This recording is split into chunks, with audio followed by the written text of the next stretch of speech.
안녕하십니까. 한강의 문명TV 최환규 목사입니다.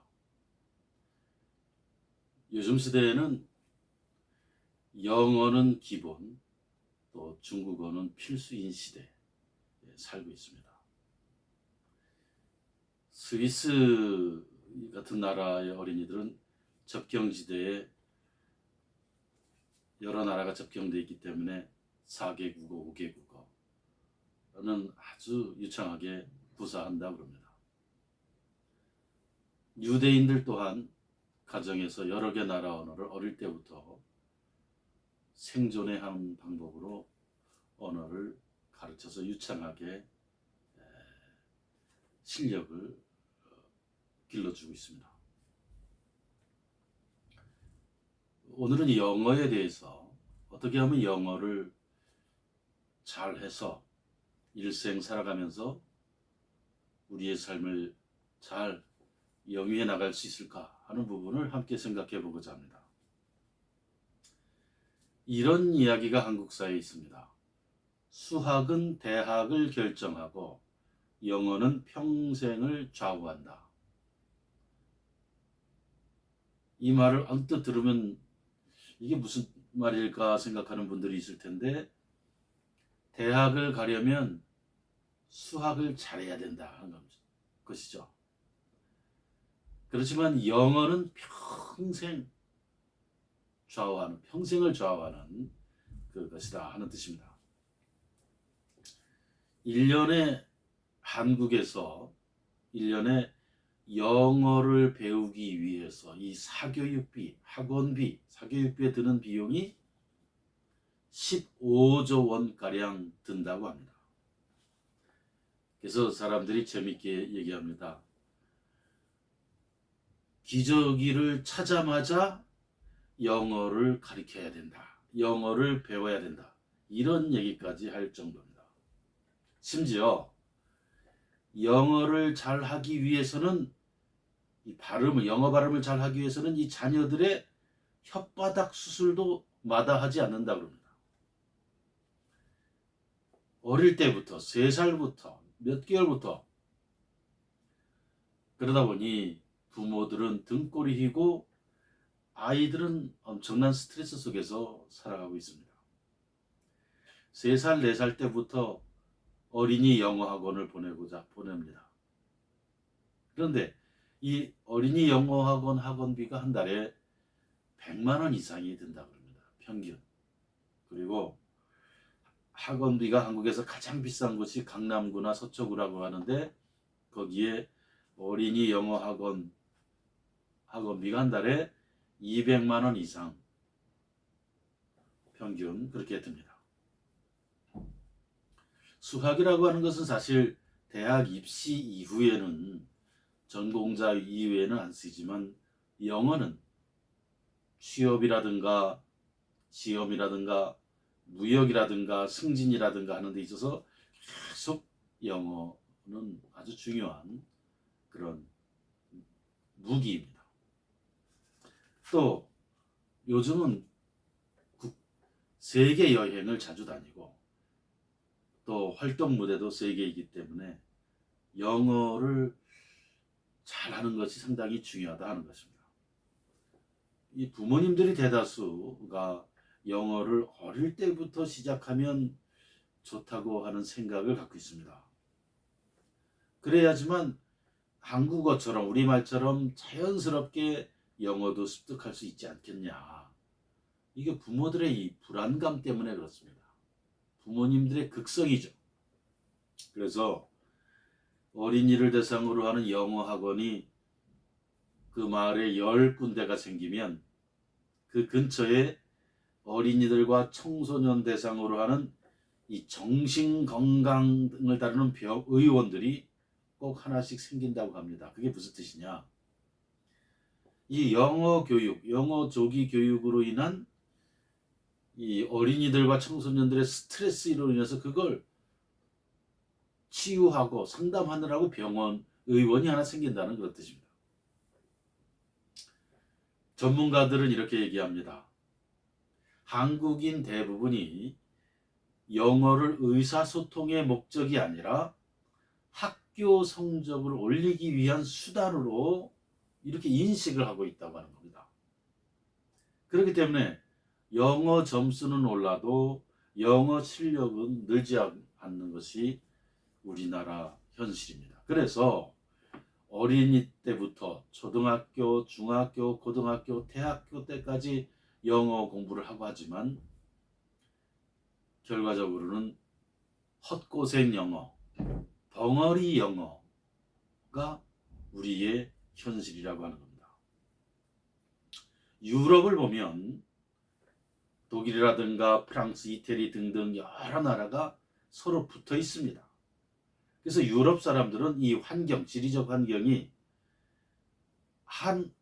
다 이렇게 외국하고 붙어 있기 때문에 영어, 프랑스, 스페인어, 이태리어를 아주 자연스럽게 배우는 환경에 접하고 그런 환경에서 살아갑니다.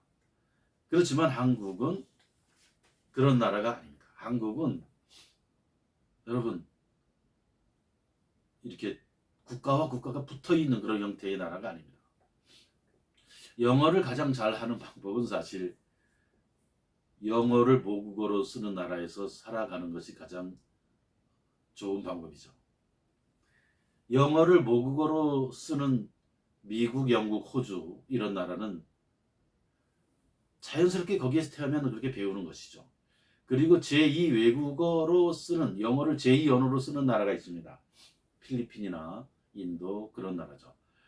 여기에서 자라는 사람들은 아주 자연스럽게 영어가 몸에 익히고 본토인처럼 말을 하게 되는 겁니다. 일상생활에서 영어를 쓰니까. 그렇지만 우리나라 상황은 그렇지 않습니다. 일상생활에서 영어를 쓰면서 활용할 수 있는 환경이 아닙니다. 어쩌다 특별하게 외국인을 만날 경우에나 영어를 쓰지 매일매일의 일상생활에서 영어를 쓸 수가 없는 환경에서 우리는 자라갑니다. 그렇기 때문에 우리나라의 경우는 충분하게 모국어를 한국어를 잘해야 된다. 한국어를 아주 잘하고 한국어의 그 언어, 단어, 이해력 발달이 가장 중요한 겁니다. 그러면서 동시에 영어를 배우는 것이 필요하다는 것이죠. 저는 이렇게 얘기하고 싶습니다. 영어를 마스터하고 영어를 잘 하려면 어릴 때부터 성경의 잠언을 영어로 듣고 읽고 외우는 방법이 가장 빠르고 돈도 안 들고 인생의 가치관도 배우고 지혜도 배우고 깨달음도 얻고 인간 수양도 할 수 있는, 그래서 일거양득 일석사조의 효과가 있는 게 영어 잠언을 읽고 듣고 외우는 것입니다. 영어 잠언을 읽고 듣는다고 하는 것은 한두 번 듣는 것이 아니라 계속 무수히 반복해서 읽어서 나중에 그것을 외우는 것입니다. 이것이 저는 가장 빠른 영어 극복 방법이라고 생각합니다. 물론 성경의 다른 부분도 영어로 배울 수 있고 읽을 수 있겠으나 이 잠언이 갖고 있는 지혜, 인류 최고의 지혜, 그리고 모두 다 잠언을 읽으면서 인생을 수양할 수 있는 그 주옥 같은 금원들, 내용들이 들어있기 때문에 일거양득 일석삼조라고 하는 것입니다. 영어로 잠언을 듣고 읽고 외우려면 한국의 상황에서는 먼저 한국어 잠언을 먼저 숙지하고 먼저 한국어 잠언을 읽어야 되는 겁니다. 그렇기 때문에 어떤 방법으로 하는 것이냐? 연상법으로, 즉 한국어 자문의 내용과 단어를 알고 있으면 영어 자문을 읽고 듣다 보면 모르는 단어들이 많이 나오지 않습니까?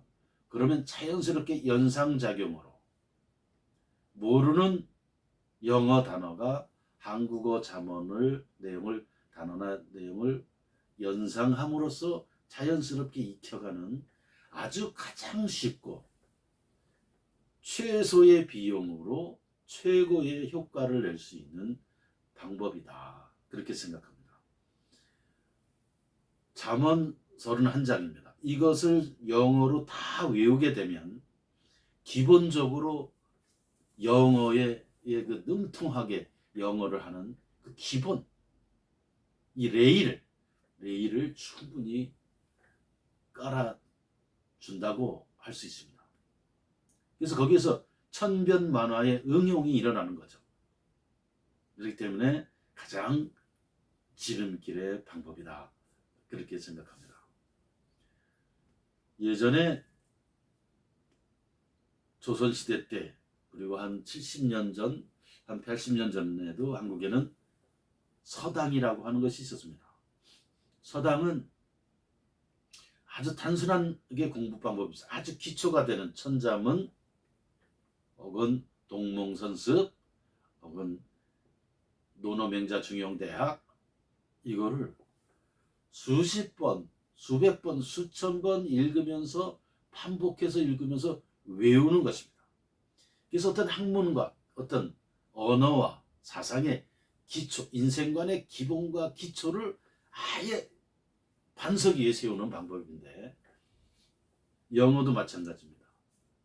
영어 자문을 무수히 듣고 읽고 외움으로써 영어를 마스터하는 길, 영어를 유창하게 하고 능수능란하게 하고 능통하게 하는 길, 그리고 인생의 지혜도 배우는 길, 이것이라고 생각합니다.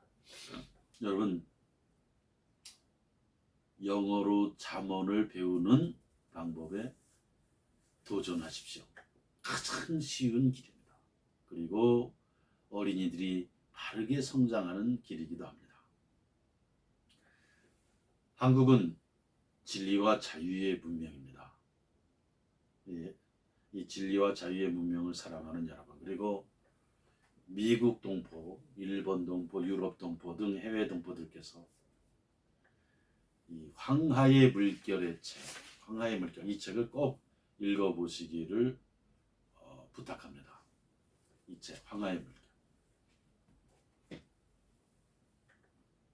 구독, 좋아요, 알람도 부탁드립니다. 감사합니다.